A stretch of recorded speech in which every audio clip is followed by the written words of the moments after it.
Shalom Bapak Ibu Saudara sekalian, selamat hari Minggu dan selamat datang di channel YouTube MDC Magelang. Hari ini kita akan bersama-sama beribadah, namun izinkan saya terlebih dahulu untuk menyampaikan beberapa kegiatan untuk sepekan ini. Doa pagi diadakan secara online dari hari Senin sampai dengan Sabtu pukul 5 sampai dengan selesai. Dan doa malam diadakan secara online setiap hari pukul 8 sampai dengan selesai dengan ID Zoom di bawah ini. Kita tahu bahwa persembahan merupakan sebagian dari ibadah dan ucapan syukur kita kepada Tuhan. Maka marilah kita memberikan yang terbaik kepada Tuhan. Saudara bisa memberikan persembahan melalui nomor rekening di bawah ini. Demikian pengumuman yang dapat saya sampaikan. Tiba saatnya kita akan beribadah dan memuji Tuhan.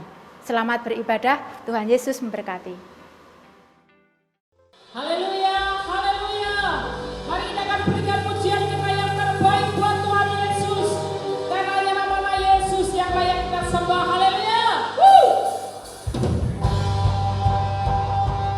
Kita akan bersorak-sorai bagi Tuhan. Kita akan memuji Tuhan. Kita akan melompat bagi Tuhan Yesus.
kasih Tuhan Yesus, terima kasih ya Bapa. Engkau luar biasa baik dalam hidup kami.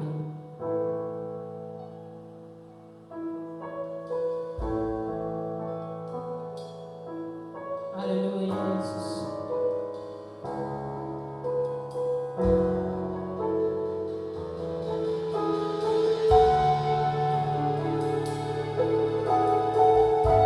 Amin Tuhan.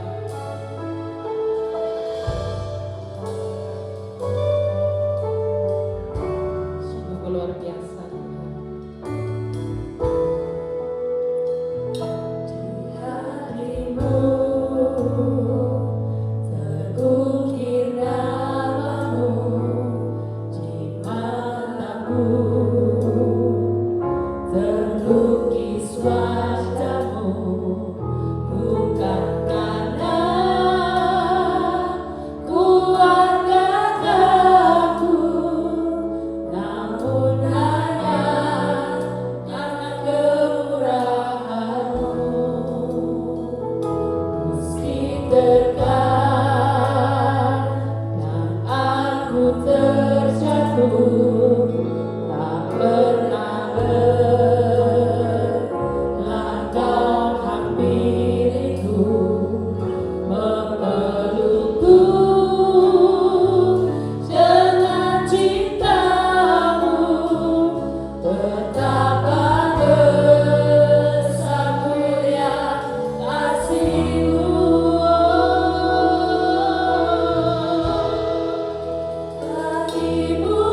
yang besar ya Bapa.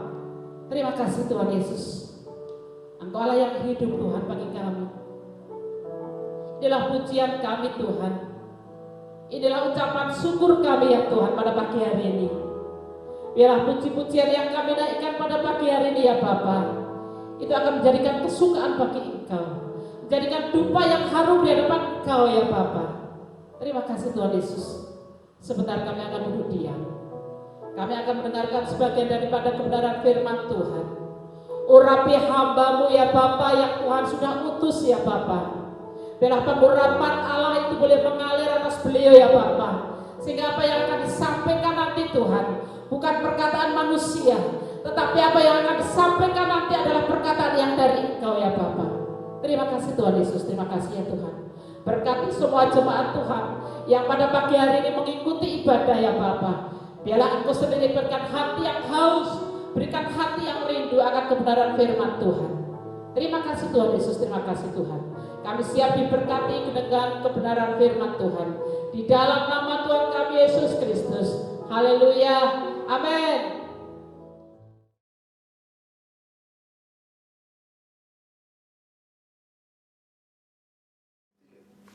Shalom, selamat pagi Bapak Ibu Saudara sekalian.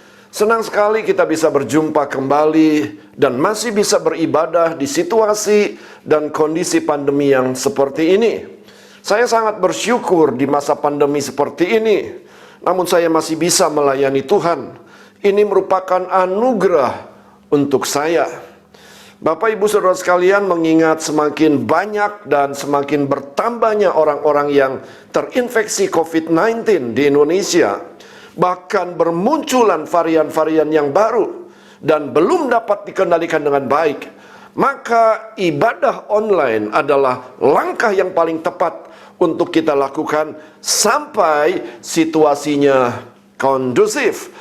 Bapak Ibu Saudara sekalian, walaupun ibadah ini dilakukan secara online, namun kita percaya bahwa Tuhan tetap hadir di tengah-tengah ibadah ini. Dan kalau Tuhan hadir, maka sesuatu yang besar pasti terjadi. Yang sakit disembuhkan, yang susah dihiburkan, dan yang mengalami jalan buntu akan Tuhan berikan jalan keluar lewat ibadah pada pagi hari ini. Bukankah Alkitab juga mengingatkan kepada kita, kalau orang bijak melihat malapetaka, bersembunyilah ia. Tetapi orang yang tak berpengalaman berjalan terus lalu kena celaka. Kita tidak mau mendapatkan celaka, bukan? Ini langkah yang bijak yang sudah diambil oleh pengurus MDC Magelang untuk kita beribadah secara online. Bapak Ibu Saudara sekalian, saya percaya berkat yang akan saudara terima di dalam setiap ibadah online tidak ada bedanya atau sama dengan ibadah onsite atau ibadah tatap muka. Sebab sikap hati kita lah yang sangat menentukannya. Kalau saudara beribadah dengan kehausan yang sungguh-sungguh mendalam, dengan rasa takut dan gemetar, maka saya percaya saudara akan mengalami Tuhan di dalam setiap ibadah. Mari bersama dengan saya kita akan membuka Alkitab kita masing-masing. Saya akan mengutip ayat-ayat firman Tuhan yang terdapat di dalam 2 Raja-Raja pasalnya yang ke-6, ayat 8 sampai ayatnya yang ke-23. Dan saya beri judul khotbah saya pagi hari ini, melihat masalah dengan mata iman. Ayat ke-8. Raja negeri Aram sedang berperang melawan Israel. Ia berunding dengan pegawai-pegawainya, lalu katanya, ke tempat ini dan itu haruslah kamu turun menghadang. Tetapi abdi Allah, yaitu yang dimaksud abdi Allah itu adalah Elisa, menyuruh orang kepada Raja Israel mengatakan, awas, jangan lewat dari tempat itu, sebab orang Aram sudah turun menghadang ke sana. Sebab itu Raja Israel menyuruh orang-orang ke tempat yang disebutkan abdi Allah kepadanya. Demikianlah Elisa memperingatkan kepadanya supaya berawas-awas di sana, bukan sekali, 2 kali saja. Lalu mengamuklah hati Raja Aram tentang hal itu. Maka dipanggilnyalah pegawai-pegawainya, katanya kepada mereka, tidakkah dapat kamu memberitahukan kepadaku siapa dari kita memihak kepada Raja Israel? Tetapi berkatalah salah seorang pegawainya, tidak tuanku raja, melainkan Elisa, nabi yang di Israel. Dialah yang memberitahukan kepada Raja Israel tentang perkataan yang diucapkan oleh tuanku di kamar tidurmu. Ayat ke-13, berkatalah raja, pergilah melihat di mana dia, supaya aku menyuruh orang menangkap dia. Lalu diberitahukanlah kepadanya, dia ada di Dotan. Maka dikirimnya ke sana kuda serta kereta dan tentara yang besar. Sampailah mereka pada waktu malam, lalu mengepung kota itu. Perhatikan ayat 15. Ketika pelayan abdi Allah bangun pagi-pagi dan pergi keluar. Siapakah pelayan abdi Allah yang dimaksud? Pelayan abdi Allah yang dimaksud adalah Gehasi, saudara. Maka tampaklah suatu tentara dengan kuda dan kereta ada di sekeliling kota itu. Lalu berkatalah bujangnya itu kepadanya, celaka tuanku, apakah yang akan kita perbuat? Jawabnya, jangan takut, sebab lebih banyak yang menyertai kita daripada yang menyertai mereka. Lalu berdoalah Elisa, ya Tuhan, bukalah kiranya matanya. Mata siapa, saudara? Yaitu mata Gehasi. Bukalah kiranya matanya, supaya ia melihat. Maka Tuhan membuka mata bujang itu, sehingga ia melihat. Tampaklah gunung itu penuh dengan kuda dan kereta berapi sekeliling Elisa. Ayat 18. Ketika orang-orang Aram itu turun mendatangi dia, berdoalah Elisa kepada Tuhan, butakanlah kiranya mata orang-orang ini. Maka dibutakannyalah mata mereka sesuai dengan doa Elisa. Kemudian berkatalah Elisa kepada mereka, bukan ini jalannya dan bukan itu kotanya. Ikutilah aku, maka aku akan mengantarkan kamu kepada orang yang kamu cari. Lalu diantarkannya mereka ke Samaria. Segera sesudah mereka sampai ke Samaria, berkatalah Elisa, ya Tuhan, bukalah mata orang-orang ini supaya mereka melihat. Lalu Tuhan membuka mata mereka sehingga mereka melihat, dan heran mereka ada di tengah-tengah Samaria. Lalu bertanyalah Raja Israel kepada Elisa, tatkala melihat mereka, kubunuhkah mereka Bapak? Tetapi jawabnya, jangan. Biasakah kau bunuh yang kau tawan dengan pedangmu dan dengan panahmu? Tetapi hidangkanlah makanan dan minuman di depan mereka, supaya mereka makan dan minum, lalu pulang kepada tuan mereka.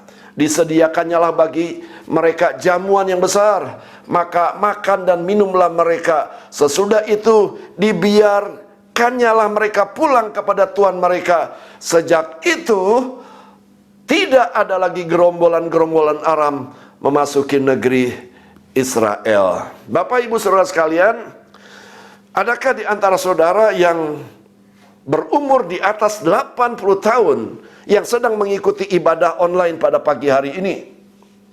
Kenapa pertanyaan ini saya ajukan?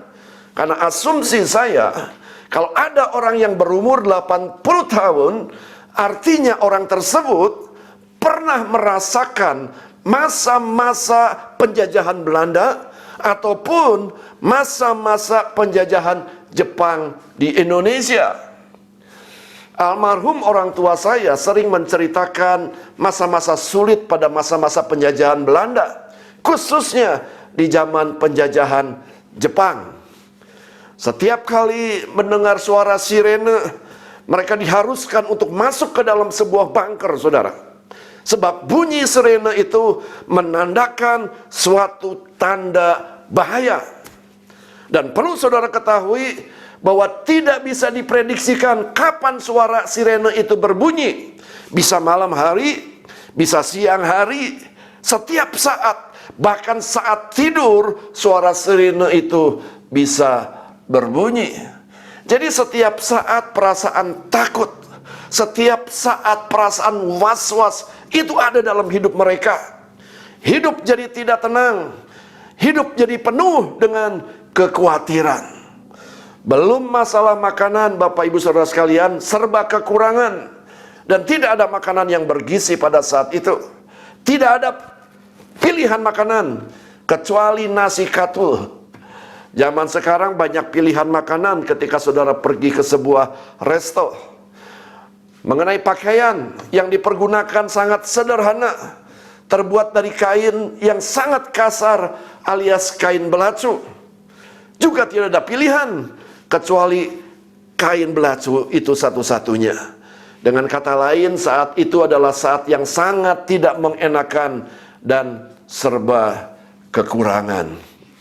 Bapak Ibu Saudara sekalian, kondisi yang sama terjadi atas bangsa Israel yang pada saat itu sedang mengalami peperangan atas bangsa Aram. Alkitab menceritakan bahwa bangsa Israel sangat menderita. Terjadi krisis ekonomi yang sangat dahsyat dan tidak pernah terjadi lagi krisis seperti itu sampai hari ini, saudara. 2 Raja-Raja 6 ayat 25 mengatakan, maka terjadilah kelaparan hebat di Samaria selama mereka mengepungnya, yaitu bangsa Aram. Sehingga sebuah kepala keledai berharga 80 sikal perak dan seperempat kap tai merpati berharga 5 sikal perak. Bahkan ada sebuah peristiwa, 2 orang ibu sedang memperebutkan anaknya untuk dimakan. Perempuan ini berkata kepadaku, berilah anakmu laki-laki supaya kita makan dia pada hari ini. Dan besok akan kita makan anakku laki-laki. Jadi kami memasak anakku dan memakan dia. Tetapi ketika aku berkata kepadanya, pada hari berikutnya berikan anakmu supaya kita makan dia, maka perempuan itu menyembunyikan anaknya. Bapak Ibu Saudara sekalian, mereka hidup dalam ketakutan. Karena bangsa Aram ini sering bergerombol masuk ke wilayah Israel untuk menjarah dan tidak segan-segan untuk membunuh. Tidak bisa diprediksikan kapan, saudara. Bisa malam hari, bisa siang hari, bisa pada saat mereka sedang tidur. Bangsa Aram seringkali masuk menyusup untuk menjarah dan tidak segan untuk membunuh. Artinya mereka atau bangsa Israel selalu hidup dalam ketakutan dan intimidasi dari bangsa Aram. Bapak Ibu Saudara sekalian, kondisi yang sama sedang terjadi atas kita hari-hari ini, bukan? Kita sedang mengalami peperangan dengan virus corona yang membawa dampak pada kematian, membawa dampak kepada perekonomian, yang membawa dampak pada pekerjaan kita. Kita hidup dalam ketakutan karena penyakit corona bisa menyerang masuk ke tubuh kita untuk mencuri kesehatan kita dan tidak segan-segan untuk membunuh. Tidak bisa diprediksikan kapan, saudara. Bisa dia datang malam hari, dia bisa datang siang hari. Dengan kata lain, kita selalu hidup dalam ketakutan dan intimidasi dari penyakit corona ini. Tetapi lewat cerita atau peristiwa yang baru saja kita baca, kita bisa melihat bahwa di akhir cerita ini Allah sanggup menolong bangsa Israel, membebaskan bangsa Israel, meluputkan bangsa Israel dari musuh bangsa Aram lewat nabinya, yaitu Elisa. Bapak Ibu Saudara sekalian, kalau Allah sanggup menolong bangsa Israel, sanggup meluputkan bangsa Israel dari bangsa Aram, Allah yang sama juga, dia sanggup meluputkan kita, dia sanggup menolong kita dari segala bahaya virus corona. Dikatakan bukan sekali atau 2 kali, artinya sering kali terjadi, saudara. Mujizatnya bukan setahun sekali, tetapi seumur hidupmu engkau bisa mengalami mujizat Tuhan. Dikatakan begini, saudara, setiap kali Raja Aram membuat strategi perang selalu bocor, oleh karena Elisa selalu menceritakan kepada Raja Israel. Bahkan, saudara, mereka menyusun strategi bukan di tempat umum, mereka menyusun strategi di ruang tidur raja. Artinya private room tidak mungkin sampai terdengar oleh orang luar. Namun setiap strategi itu selalu dibocorkan karena Elisa menceritakan kepada Raja Israel. Bukankah ini sebuah mujizat, saudara? Karena Elisa tidak hadir pada saat itu di sana. Namun Elisa bisa tahu apa yang dibicarakan oleh Raja Aram dan ia sampaikan kepada Raja Israel. Dikatakan bukan sekali atau dua kali, artinya sering kali terjadi mujizat. Mujizat bukan setahun sekali, saudara. Mujizat bukan 10 tahun sekali. Namun saya ingin beritahu, seumur hidup kita, kita bisa menikmati mujizat-mujizat Tuhan. Setiap kali Raja Aram membuat strategi perang, selalu bocor oleh karena Elisa selalu menceritakannya kepada Raja Israel. Ini adalah sebuah mujizat. Lalu dikerahkannya pasukan yang sangat besar oleh Raja Aram untuk menangkap Elisa di Dotan. Ayat 14. Maka dikirimnyalah ke sana kuda serta kereta tentara yang besar, saudara. Sampailah mereka pada waktu malam, lalu mengepung kota itu. Ketika pelayan abdi Allah bangun, yaitu siapa? Gehasi. Ketika Gehasi bangun pagi-pagi dan pergi keluar, maka tampaklah suatu tentara dengan kuda dan kereta ada di sekeliling kota itu. Lalu berkatalah Gehasi kepada Elisa, "Celaka tuanku, apakah yang akan kita perbuat?" Jawabnya, "Jangan takut, sebab lebih banyak yang menyertai kita daripada yang menyertai mereka." Lalu berdoalah Elisa, "Ya Tuhan, bukalah kiranya matanya supaya ia melihat." Maka Tuhan membuka mata bujang itu, yaitu Gehasi, sehingga ia melihat. Tampaklah gunung itu penuh dengan kuda dan kereta berapi sekeliling Elisa. Bapak, Ibu, Saudara sekalian, Israel bisa menang dari musuh oleh karena Tuhan melalui Elisa. Kemenangan lepas kemenangan yang kita alami itu juga karena Tuhan dalam hidup ini. Hidup karena anugerah. Caranya yang pertama, saudara, untuk bisa mengalami kemenangan di dalam peperangan. Yang pertama, milikilah mata iman. Milikilah mata iman seperti mata Elisa. Jangan seperti mata Gehasi yang hanya menggunakan mata jasmani. Situasinya sama, saudara, pada pagi hari itu. Kondisinya sama, waktunya sama, masalahnya sama. Tetapi mereka punya sudut pandang yang berbeda. Orang yang punya mata iman akan dapat melihat bahwa di tengah-tengah kesulitan, namun Tuhan menyertainya dan dapat melihat pertolongan Tuhan. Meskipun yang dilihat dan dihadapi sesuatu yang menakutkan, masalah yang besar, perkara yang sukar, dan lain-lain. Orang yang demikian pasti menang dalam perjalanan hidupnya, saudara.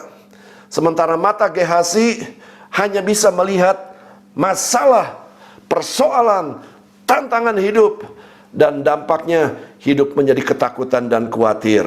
Sebab apa? Sebab Gehasi melihat dengan mata jasmani. Orang khawatir adalah orang yang tidak bisa melihat kuasa Allah bekerja atas hidupnya. Kenapa orang hidup khawatir? Karena tidak bisa melihat dengan mata iman. Yang dipergunakan selalu adalah mata jasmani. Padahal di situasi yang sama, di kondisi yang sama, apa yang dilihat oleh Gehasi berbeda dengan apa yang dilihat oleh Elisa. Gehasi memandang, saudara, dengan mata jasmani, maka yang nampak adalah musuh, sehingga mendatangkan ketakutan dan kekhawatiran yang luar biasa. Namun Elisa memandang adalah tentara Allah yang jumlahnya lebih besar dibandingkan tentara musuh. Bapak, Ibu, Saudara sekalian, buat Gehasi ini adalah masalah besar dan menakutkan. Tetapi buat Elisa itu bukanlah masalah, karena ia punya kemampuan untuk melihat pertolongan Allah lebih besar dibandingkan persoalan yang ada. Bapak, Ibu, Saudara sekalian, kenapa buat sebagian orang tidak punya uang adalah sebuah masalah besar. Namun, buat orang-orang tertentu tidak punya uang adalah sebuah kesempatan untuk merasakan bahwa Allah yang dia sembah di dalam nama Yesus adalah Allah yang sanggup memberkati, Allah yang sanggup mengadakan dari yang tidak ada menjadi ada. Perbedaan ini, di situasi yang sama, perbedaan ini terjadi karena yang satu memandang dengan mata jasmani dan yang satu lagi memandang dengan mata iman. Bapak, Ibu, Saudara sekalian, Ibrani 11 ayat 1 mengatakan, iman adalah dasar dari segala sesuatu yang kita harapkan dan bukti dari segala sesuatu yang tidak kita lihat. Artinya tetap percaya walaupun secara mata jasmani belum melihat. 2 Korintus 5 ayat 7, sebab hidup kami ini adalah hidup karena percaya, bukan karena melihat. Hidup karena percaya itu adalah hidup dengan iman. Cara yang kedua, saudara. Cara yang kedua, yaitu lewat kuasa doa. Elisa bukan hanya dia memperoleh urapan ganda dari Elia. Walaupun mujizat-mujizat yang dilakukan oleh Elisa 2 kali lipat lebih banyak dibandingkan mujizat-mujizat yang dilakukan oleh Elia. Namun kalau kita perhatikan, Elisa, dia adalah seorang hamba Tuhan yang hidup di dalam doa. Di dalam satu perikop ini kita bisa menjumpai 3 kali saudara Elisa berdoa. Ketika Gehasi tidak bisa melihat hal-hal yang rohani karena dia pandang dengan mata jasmani, maka berdoalah Elisa, ya Tuhan, celikanlah mata bujangku. Pada saat Elisa dikepung oleh tentara-tentara Aram yang jumlahnya mungkin ribuan orang, saudara. Lalu Elisa berdoa, ya Tuhan, butakan mata mereka. Dan Alkitab katakan semua ribuan orang buta matanya, saudara. Dan yang ketiga, ketika tiba di Samaria, Elisa berdoa, ya Tuhan, celikan mata mereka. Ribuan orang Aram, saudara, matanya tercelik. Bapak, Ibu, Saudara sekalian, dalam satu perikop, dalam satu peristiwa, 3 kali Elisa ditulis dalam Alkitab berdoa. Artinya Elisa adalah orang yang hidup bergantung sepenuhnya lewat doa. Kenapa Elisa bisa melihat dengan mata iman, saudara? Karena Elisa hidup di dalam doa, sehingga imannya bertumbuh. Semakin bertumbuh imannya, semakin dia bisa melihat sesuatu yang tidak kelihatan. Bapak, Ibu, Saudara sekalian, kalau saya dalam posisi jongkok, saudara, maka saya akan mengalami kesulitan untuk bisa melihat orang-orang yang jauh. Namun kalau saya posisinya berdiri, atau saya posisinya naik di atas mimbar ini, saudara, maka saya dengan jelas bisa melihat keberadaan orang-orang yang ada di belakang. Bapak, Ibu, Saudara sekalian, sekali lagi, semakin iman kita bertumbuh, semakin kita bisa melihat sesuatu yang tidak kelihatan. Oleh sebab itu, doa menjawab segala masalah. Elisa berdoa kepada Tuhan, hasilnya Gehasi dapat melihat pasukan bala tentara Tuhan yang jumlahnya lebih besar daripada tentara Aram. Yang kedua, doa dapat mengubah segala sesuatu dari yang tidak mungkin menjadi mungkin, dari yang mustahil menjadi tidak mustahil. Doa dapat menjawab segala tantangan, karena bagi Tuhan tidak ada yang mustahil. Oleh sebab itu, tetaplah berdoa. Bapak, Ibu, Saudara sekalian, pada saat itu bangsa Israel dicekam oleh ketakutan, karena secara tiba-tiba orang Aram bisa menyergap masuk ke dalam wilayah Israel, menjarah dan tidak sedikit membunuh, saudara. Satu situasi yang menakutkan, satu situasi yang mencekam. Dan situasi ini tidak ubahnya seperti situasi yang sedang kita hadapi hari-hari ini. Kita sedang berperang dengan yang namanya virus corona, yang membuat sebagian orang ketakutan, yang membuat sebagian orang mengalami kekhawatiran. Bapak Ibu Saudara sekalian, kalau kita melihat dengan mata jasmani, maka yang timbul adalah ketakutan. Kalau kita melihat dengan mata jasmani, maka yang timbul adalah kekhawatiran. Namun berbeda kalau kita melihat dengan mata iman, maka kita tidak mengalami ketakutan. Sebab kita percaya kuasa Tuhan lebih banyak dibandingkan virus corona. Dikatakan tentara Allah yang menyertai kita lebih banyak dibandingkan tentara-tentara Aram. Saudara, dengan mata iman kita bisa melihat rencana-rencana Tuhan di balik corona ini. Dengan mata iman kita bisa melihat kebaikan-kebaikan yang sedang Tuhan kerjakan di balik corona ini. Oleh sebab itu, untuk bisa mengalahkan virus corona, lihatlah dengan mata iman, saudara, bukan dengan mata jasmani. Yang kedua, saudara, bagaimana kita bisa mengalahkan virus corona? Sebagaimana bangsa Israel bisa mengalahkan orang-orang Aram. Saudara yang dikasihi oleh Tuhan, lewat Elisa dengan berdoa kepada Tuhan, maka hal ini pun bisa terjadi. Bagaimana caranya kita bisa mengalahkan virus corona ini? Yaitu dengan doa-doa yang kita naikkan. Sebab doa menjawab segala masalah. Elisa berdoa kepada Tuhan, hasilnya Gehazi dapat melihat pasukan bala tentara Tuhan. Elisa berdoa, hasilnya Tuhan memutakan mata tentara Aram. Doa dapat mengubah segala sesuatu yang tidak mungkin menjadi mungkin.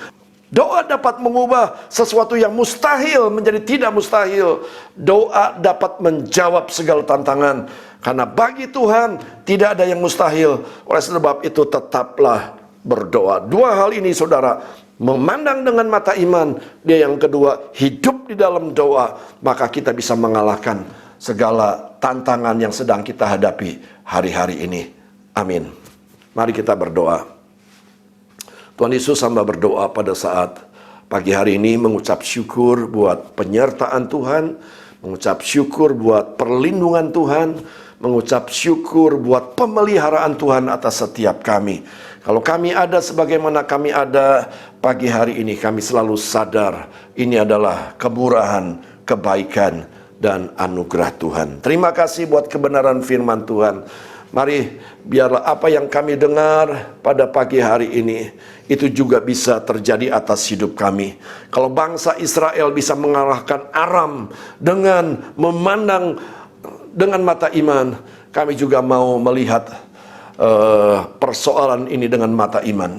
Sebab tentara Allah lebih besar jumlahnya yang menyertai kita. Hamba berdoa Tuhan meteraikan setiap kebenaran firman Tuhan ini supaya kami boleh mengalami kemenangan lepas kemenangan di dalam kehidupan ini. Berkati setiap kami yang sudah mendengarkan. Bahkan hamba berdoa secara khusus untuk saudara-saudara kami yang sedang berbaring sakit, saudara-saudara kami yang terpapar oleh virus corona ini. Biarlah firman Tuhan ini boleh menguatkan. Mulai sejak pagi hari ini, mereka memandang bukan lagi dengan mata jasmani yang membuat mereka khawatir, namun mereka memandang dengan mata iman yang membuat mereka tidak lagi mengalami ketakutan. Hamba berdoa di dalam nama Tuhan Yesus, mari Tuhan sembuhkan yang sedang mengalami sakit, yang sedang mengalami pergumulan. Mari Tuhan berikan kekuatan sehingga mereka berjalan tidak letih dan berlari juga mereka tidak lesu. Terima kasih Tuhan Yesus, terima kasih. Mari Bapak Ibu Saudara sekalian, kita angkat kedua belah tangan kita untuk menerima berkat. Saudara yang dikasihi oleh Tuhan, pulanglah, bawalah berkat daripada Bapa, kasih daripada Tuhan Yesus Kristus di dalam persekutuan Allah Roh Kudus, mulai sejak pagi hari ini sampai Maranatha.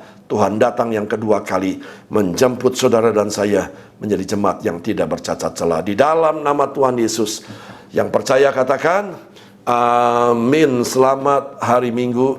Tuhan Yesus memberkati.